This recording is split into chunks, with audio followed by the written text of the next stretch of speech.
Salut tout le monde, j'espère que vous allez bien les amis, on est parti pour la vidéo du jour. On va démarrer avec les deux unes des quotidiens madrilènes. Premièrement la une du quotidien Marca qui titre Nos sacan los colores, il chasse nos couleurs. Pourquoi cette une du quotidien Marca?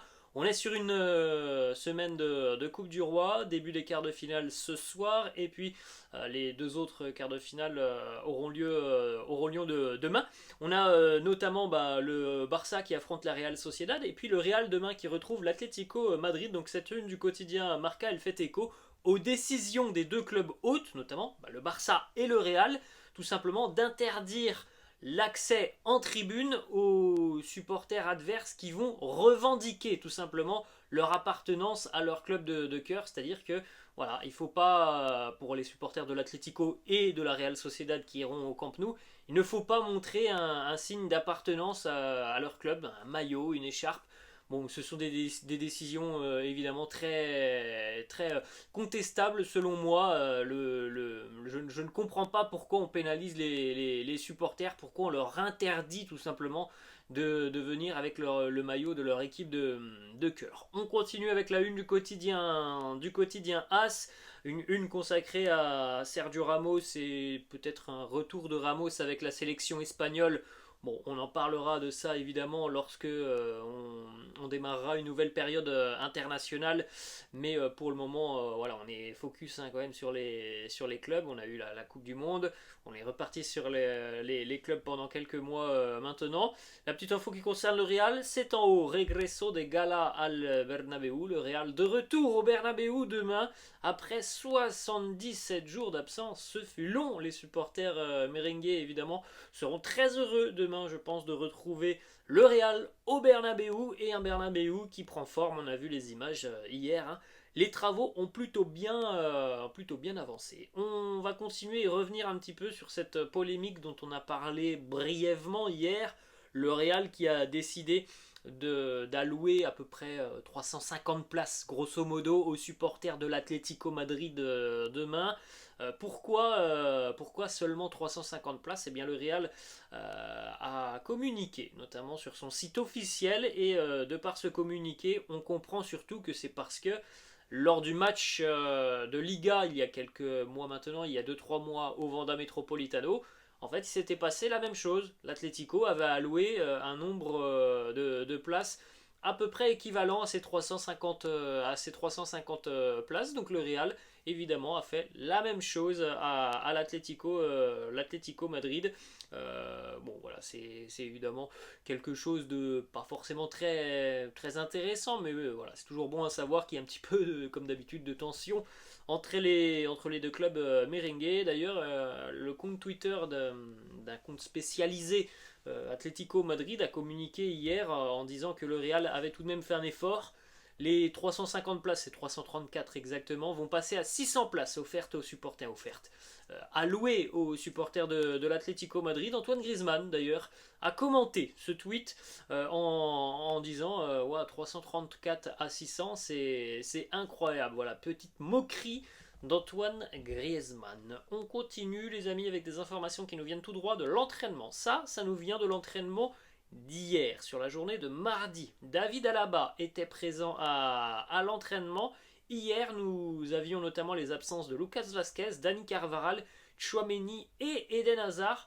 Alors aujourd'hui, on a quand même des retours aussi. David Alaba est bel et bien présent. Aurélien Tchouaméni était présent à l'entraînement ce midi. Eden Hazard était aussi présent. On peut noter la présence de Sergio Arribas, hein, qui sera peut-être dans le groupe, je ne sais pas, on verra ça dans le courant de l'après-midi lorsque le groupe sera connu. Mais on dénote aussi tout de même deux absences, encore une fois aujourd'hui à l'entraînement. Dani Carvajal, Lucas Vazquez, une petite déclat de Carlo Ancelotti en conférence de presse. Il a annoncé donc que David Alaba était bel et bien de retour et qu'il allait faire partie du groupe face à l'Atlético. En revanche, Dani Carvajal, Lucas Vazquez, Aurélien Tchouaméni et Eden Hazard sont tous forfaits pour affronter les Colchoneros demain. On va enchaîner les amis avec des informations qui concernent cette fois-ci les prolongations de contrat, notamment Toni Kroos. Le Real a présenté un nouveau contrat à Toni Kroos, mais le joueur préfère attendre la fin de la saison pour décider de son avenir. Bon, les prochains mois évidemment seront importants en ce qui concerne l'avenir de Toni Kroos. Ensuite, en ce qui concerne Luka Modric. On en a parlé hier ou avant-hier, je ne sais même plus, de Luka Modric avec cette offre d'Al Nassr, avec potentiellement cette information qui annonçait que Luka Modric n'allait pas prolonger avec le Real Madrid. Moi, je vous ai donné ma version des faits. Moi, je pense que Luka continuera. Après, voilà, hein, je n'ai aucune information, c'est mon ressenti. C'est par rapport aux déclarations de Luka qui est intimement lié au Real. On a d'ailleurs pas mal d'infos aujourd'hui qui sortent sur divers médias, que ce soit des médias pro-Real, des médias français qui relaient des informations. Et le problème, c'est que ça va dans les deux sens. Certains disent que Luka Modric va continuer au Real, d'autres disent c'est terminé, il va même rejoindre Al Nassr. Bref, on a tout et son contraire. Je vous ai sélectionné deux informations aujourd'hui. Luka Modric, ça c'est une information qui nous vient, c'est une précision, c'est une information qui nous vient d'un média croate. Ce média croate annonce que Luka Modric a déjà dit non à la méga offre d'Al Nassr. Son désir est de terminer sa carrière au Real Madrid. Il espère prolonger son contrat. Ensuite, on continue cette fois-ci avec le quotidien, avec Santos Relevo, qui nous annonce que le Real préfère attendre le mois de mars-avril pour décider de l'avenir de Luka Modric, comme au cours des saisons précédentes. Ça aussi, c'est une information à prendre en compte. Ça n'a jamais été une prolongation de contrat au mois de janvier, hein, qui a été signée en général pour les joueurs qui ont quand même un certain âge du côté du Madrid. C'est pas forcément la politique du club de faire comme ça. Donc voilà, ça me surprend un petit peu toutes les informations que l'on a depuis quelques jours en ce qui concerne Luka Modric, parce que c'est pas la politique du club et c'est pas du tout ce que dit Luka Modric lorsqu'il est en conférence de presse. À chaque fois qu'il est en conférence de presse et qu'on lui pose la question qu'est-ce que tu vas faire, il le dit toujours très clairement et honnêtement: je veux terminer au Real, on en discutera, ça ne prendra pas beaucoup de temps. Ensuite, on continue avec une information cette fois-ci qui concerne Marco Asensio. Le quotidien Marca annonce que le Real a visiblement proposé quelque chose à Marco Asensio et que les deux se sont mis d'accord sur un nouveau contrat qui pourrait l'emmener jusqu'en 2027 avec le club.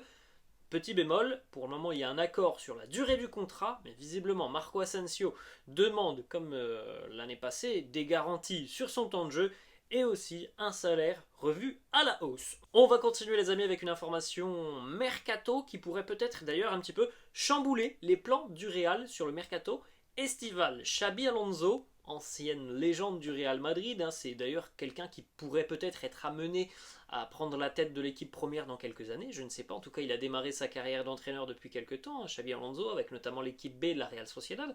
Maintenant il a quand même une belle équipe en Allemagne hein, sous ses ordres, il est au Bayer Leverkusen, Xabi Alonso, et il aimerait tout simplement aller chercher un joueur qui est suivi par le Real Madrid et un joueur qui appartient aussi un petit peu quasiment au Real. C'est Fran Garcia, puisque le Bayer Leverkusen est très intéressé par Fran Garcia, le latéral du Rayo Vallecano, et surtout le club allemand souhaite acheter directement Fran Garcia sur ce mois de janvier. La clause de Fran Garcia, c'est pas très cher, c'est 10 millions d'euros. Pour rappel, le Real a encore 50% des droits du joueur, ce qui veut dire que si jamais le Real veut aller chercher Fran Garcia, c'est seulement 5 millions d'euros. Xabi Alonso, il en a déjà parlé visiblement avec ses dirigeants. Voilà, le Bayer Leverkusen pourrait passer à l'action là sur les derniers jours de mercato et donc griller la politesse au Real Madrid. C'est quelque chose voilà, qui pourrait être dommage hein, pour le Real de laisser passer cette opportunité. 5 millions d'euros, mais voilà, si Leverkusen arrive et pose 10 millions d'euros, est-ce que le Rayo va dire oui? Certainement. Après il va falloir discuter avec le Real, donc voilà, c'est peut-être un dossier qui pourrait se terminer plus rapidement que prévu pour le Real, hein, si jamais le joueur lui est d'accord aussi pour rejoindre Leverkusen. On n'en est pas là, mais on va suivre attentivement ce qui va se passer sur les derniers jours de Mercato. On continue avec une petite information statistique sur Karim Benzema. Vous avez ce classement juste à côté de moi. Karim qui est à l'heure actuelle le 5e meilleur buteur de l'histoire de la Liga. Je pense que l'objectif pour le 9B, c'est d'aller chercher tout simplement le top 3. Il n'en est pas très très loin du top 3. Encore 26 buts pour Karim et il deviendra officiellement le 3e meilleur buteur de l'histoire du championnat. Donc voilà, 26 buts, c'est quelque chose qui peut être réalisé hein, pour le Nouébé d'ici au championnat, évidemment, sur le championnat 2023-2024. Encore un an et demi, et je pense que voilà, il sera certainement pas très loin de cette troisième place. Après, bon, évidemment, pour aller chercher les deux premiers, c'est mission quasi impossible. On va terminer avec deux petites informations. Premièrement, Carlo Ancelotti a utilisé déjà 13 formations défensives différentes en 28 matchs disputés cette saison. C'est quasiment un match sur deux où la ligne de 4 défensive est changée. Mendy, Alaba, Militao, Carvaral a été la défense la plus alignée par le coach italien. Ça, on en avait déjà parlé il y a quelques semaines, quelques mois, je m'en souviens, on en avait déjà parlé. Mais le fait de changer de ligne défensive une fois sur deux, c'est évidemment quelque chose qui perturbe un petit peu l'équilibre d'une équipe. Et ça peut aussi un petit peu expliquer pourquoi le Real a quand même beaucoup de difficultés depuis le début d'année sur le secteur défensif. Ensuite, on termine, les amis, avec cette petite photo assez sympa de Vinicius avec son petit frère. Voilà, Vinicius en mode guerrier avec son petit frère. Voilà, très belle photo. Voilà les amis, la fin de cette vidéo. J'espère que ça vous a plu. N'hésitez pas comme d'habitude à lâcher un petit pouce bleu. N'hésitez pas non plus à vous abonner à la chaîne. Les amis, on se retrouvera demain. Il n'y aura pas de vidéo d'avant-match. Demain, on se retrouvera pour le débrief de ce derby face à l'Atlético Madrid. Je vous laisse les amis et je vous dis à demain. Ciao.